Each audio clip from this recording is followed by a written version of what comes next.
and welcome to Round Robin. I'm your host, Robin McCormick with the City of Hampton's Communications Department. And today we're going to talk about the live music scene in Hampton. My guest is Daily Press writer Sam McDonald. Sam, welcome. Great to be here, Robin. Thank you. Let's start by asking how long you've been doing this. And I would know the answer because I hired you, That's right. But I can't do math. Oh, well, it's almost 20 years. I'm going to have my 20-year anniversary at the Daily Press in May. That is fun. So it's pretty amazing. It's gone really quickly. I can't believe it's been that long. I know. Congratulations. Thank you. Now, you also write a blog, Soundcheck, and so That's people who don't get the paper can also keep up with you there. And that's sort of what prompted this, is I read one of your blog posts about good places in all of Hampton Roads to hear new live music, and 3 of those places were in Hampton. And I thought, wow, we have so much going on, and I'm not sure people know about it. Yeah, Hampton has been a kind of a hotbed for original music, especially acoustic original music, I would say, partly because of the strength of the downtown scene. You know, Peter Pittman has been booking great bands at the Tap House for a few years now. Mm-hmm. We were talking about Vaughn before we went on the air. Vaughn's been running this great open mic night at Goodies in downtown Hampton for many years. That's become a place where people come and try out their material, try out their act, and you know, recently even the Hampton History Museum has gotten in on the act, and they've been presenting good original music there. So, yeah, I mean, Hampton Roads in general is kind of more of a cover band culture, although we have some great original music venues like the Norva in Norfolk and you know, like the Farm Bureau Amphitheater in Virginia Beach. These are, and in Portsmouth, the Intellis Amphitheater. But on the smaller scale, you know, original music bands kind of struggle. They don't have so many venues, and for one reason or another, Hampton has kind of bucked that trend as far as the region goes. I would say Vaughn's work over at the Von Deal, we should name his last Von name. Deal, yes. Von Deal's work over at the Victorian Station has been part of that. He runs a singer-songwriter night once a month where people can come and try out their new material. And then both Peter Pittman at the Tap House and Carlisle Bland at Marker 20, he's brought in some really good original acts too.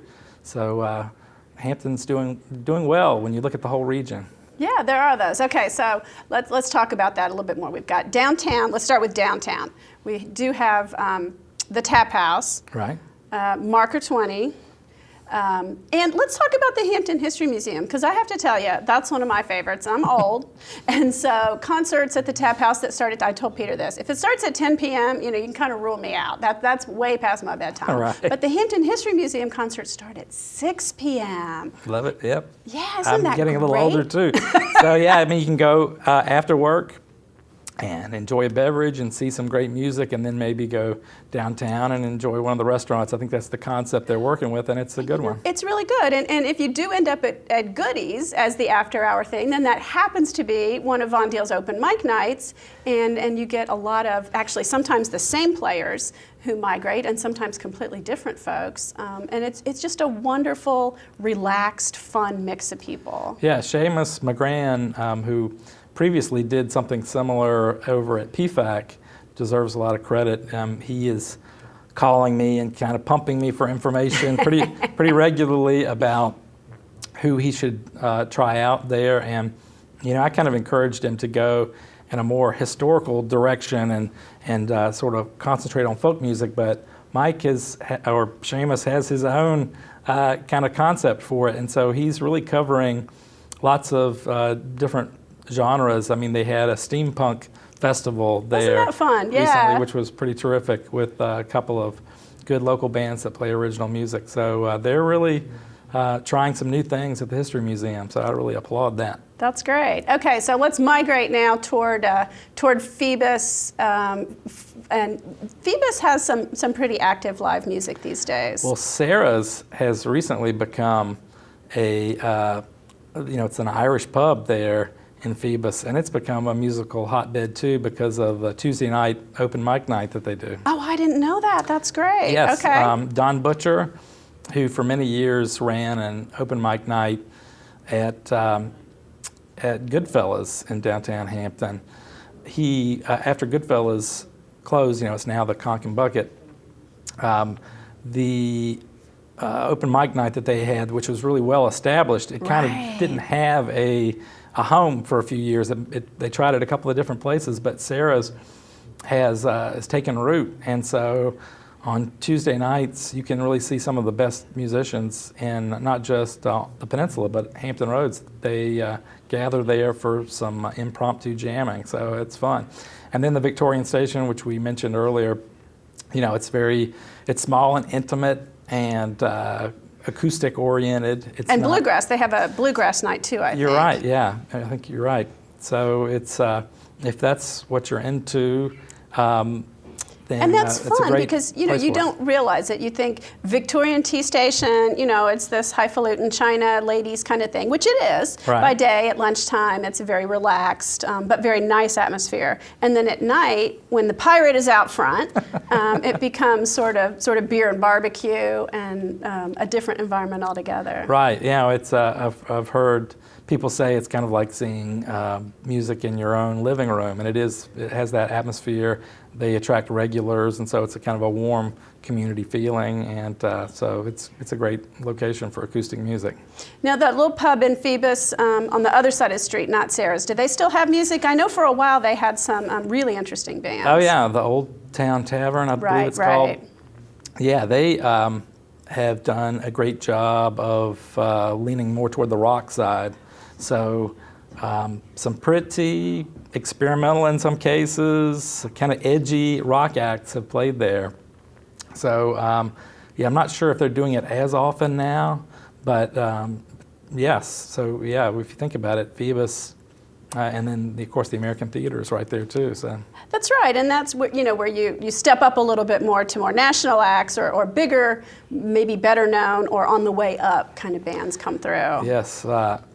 Nellie McKay I saw there, which was one of my favorite concerts of 2013. She's this piano-playing songwriter who writes these really irreverent, funny, witty songs that made her sort of the darling of the underground rock press a few years ago. She came through with the Turtle Island String Quartet, which is... I thought that was going to be an unusual mix. How did that turn out? Oh, it turned out to be great.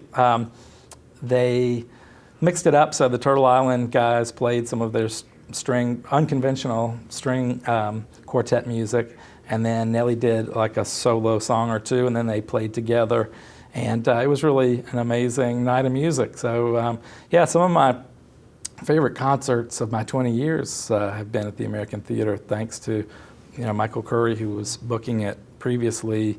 He brought in such great world music to that venue. So I'm hoping that Jeff Stern, the new creative director, artistic director for Hampton Arts, I hope he kind of continues that tradition. Yeah, that should be exciting. I can't wait to see. Now let's just continue over the bridge and onto Fort Monroe, because that's this brand new venue that opened up a year and a half ago, kind of. And it is a little bit more cover bands, probably.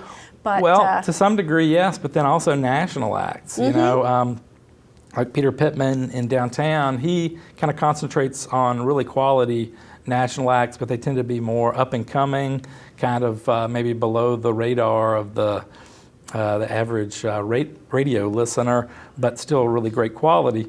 Over at the club at Fort Monroe, they brought in some terrific, like, top shelf national country people. Oh, that's right, they did. I didn't go see any of those. I think they partnered with one of the big radio stations in the area, and so they've done a great job, and it's an incredible setting. You're right there on the beach. It's beautiful. I think I've seen Slapwater there a couple of times, and it is just a popular. great, they're a good, not really band. quite beach music, but nice disco fun dance band. They're Party wonderful. band, yeah, absolutely. But they've done these great, they've partnered with Whisper Concerts, who, that's Bill Douthit, who's been promoting concerts around here for decades. Time. Yeah. They partnered with him, and he has great connections, and so they brought in some really big-name country folks, and so it's a great setting. I'm looking forward to hearing who they book for this summer, because I think they were kind of getting the ball rolling last There's season.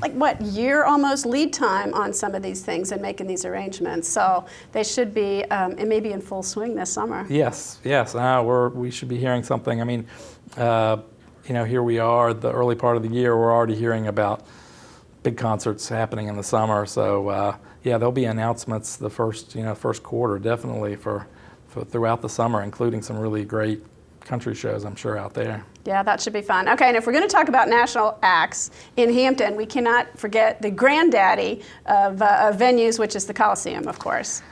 Oh yes, the Coliseum. Well, this year they continued to bring in the jam band element with Fish this past year. Yeah, that was awesome. Another 3-night run with Fish, the most popular jam band in the country. So that relationship with Hampton Coliseum and that band just continues to thrive. There was a gap of time between their previous appearance at the Coliseum and the one last year, and so some people were wondering, has the relationship soured? Maybe are they not gonna be regulars here anymore? But as far as I can tell, it was a successful run, so maybe we'll see them back a little sooner this time. And then also Hampton has gotten its grip on the EDM scene, which is electronic dance music, which is really the big trend with younger music listeners.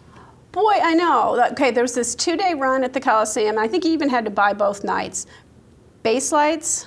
And I was like, I have no idea who this is. Clearly, I am too old for the concert scene now. Well, I mean, it's really kind of an underground phenomenon, even though the musicians who make this music, they will rack up huge numbers of downloads and have tremendous success with live events like the one here. It's not radio driven. Right. So, you really, if you're not within that subculture, you might not hear about it. Yes, it was Bass Nectar and Pretty Lights with a bunch of smaller acts too that kind of filled out the evenings, and I believe it was a sellout. If it wasn't, if they weren't sold out, it was very close. And so that's 2 years in a row that they've held that around the holidays. And so it looks like, there's no way to predict the future, but Right. It kind of looks like that the jam band world of the 90s, 90s and 2000s is kind of shifting into the EDM world of today. So maybe that tradition of kind of improvisational, free-form music will continue at the Coliseum. Well, and that's kind of what you want to see live. I mean, if you want the perfect music, you can listen to the radio and you can hear the same songs over and over again. But when it's live, it's nice to hear a little movement, a little change. Just, we want it to be special. You want it to be special and unique, and that's what the EDM folks, even though some of the music is pre-programmed, there's a little bit of a contradiction in that it's made with computers and it's programmed, but it's also kind of assembled on the fly. So even though there's not a live band on stage, it's essentially a DJ. He is manipulating lots of electronic equipment to make something that is kind of special and unique. And there's the light show, which is a big component, and the kind of common thread between the EDM world and the jam band world is that it's dance music. And so people are there having a communal experience and having fun with their friends to this music. And so that's the appeal, I think. I think, some of the other live acts are like that a little bit too. We've had the reggae festivals doing very, very well in Hampton, either at the Coliseum or at Buckrow Beach. And of course, the granddaddy of them all, the Hampton Jazz Festival, is very much a communal experience. It is about the artist, but it's also about seeing your friends and hanging out and being a part of the group that enjoys this year to year. Yes. The Hampton Jazz Festival is like it's described as a big family reunion. Mm-hmm. So people who went to Hampton University, or maybe people who didn't go but are military friends. People who lived here and passed through, you come back for that. And it has become literally a family tradition. In some cases where I've interviewed sons or daughters of folks who came, and they weren't interested maybe when they were teenagers, but now that they've gotten into their 20s and 30s, they're coming too. So they're kind of passing that on. At least that's the hope, I'm sure, because with any event that's been going on that long, you do get to be concerned about the future. Is the torch being passed? And so they're hoping that that's the case. Great. Okay, now Sam, how can people keep up? This is a little plug here. Oh, good. How can people keep up with what bands are playing here locally? Well, I would encourage everyone to come to my blog, which is called Soundcheck, which is, it kind of branched off from my column that appears on Fridays in the Daily Press. And so that's dailypress.com/soundcheck. And I'm blogging every day or every weekday about what I consider the best music that's happening in the area, not just in Hampton, but throughout Hampton Roads in all kinds of different genres. I'm looking at hip hop, I'm looking at bluegrass, I'm looking at blues. We have a terrific blues scene around here, which we didn't touch on yet, but I'm trying to cover as much ground as possible in the blog, and whenever possible, I'm putting samples of music there too, so that you can kind of listen and see if this is your cup of tea or not, and make your decisions. I try and let people know about concerts really early. So this is concert announcement season, and that'll continue on for a couple of months. So I think my blog is probably one of your best places to keep up with what's happening. Well, you're so knowledgeable. I mean, I think that's like we do, and I would encourage people to sign up for hampton.gov/enews. You can get an email once a week that's a listing of the calendar events, and that would include, the live music, but also theater and Coliseum and Monster Truck and all that. Right. But what you add is that experience. Like, I may say this band is coming and that they're a such and such band, but you could actually talk about having heard them and really amplify that discussion a lot. I try to do that because, let's face it, in the internet world, the world of technology today, information is available through so many different sources. You can just Google your favorite band and see where they're coming. So I'm trying to provide some perspective and a little bit of history about when the band was here before and what they sound like and what musical direction they're taking. So I'm trying to put my personal stamp on it and drawing on my experience, my 20 years of experience here doing this. All right, well, thanks. And, I'm going to ask you on air so you can't say no, but would you come back when maybe the summer block party schedule is announced, or we know some of the artists who are coming to the area, and you can share a little bit of that expertise and experience with us? Sure, absolutely. Late spring, early summer is a great time to do that kind of thing. I will be looking ahead. I'll try and plug something else. Usually we do a concert season preview. Oh, right. In the Daily Press that kind of looks ahead to, you can mark things on your calendar and make some plans for the summer. So I'd love to come back, sure. Okay, thanks, Sam. Thank you so much. Sure. And thank you for watching. I hope you have some ideas during this cold winter season of some wonderful places with live music and open mic nights that you might enjoy. Thank you for watching.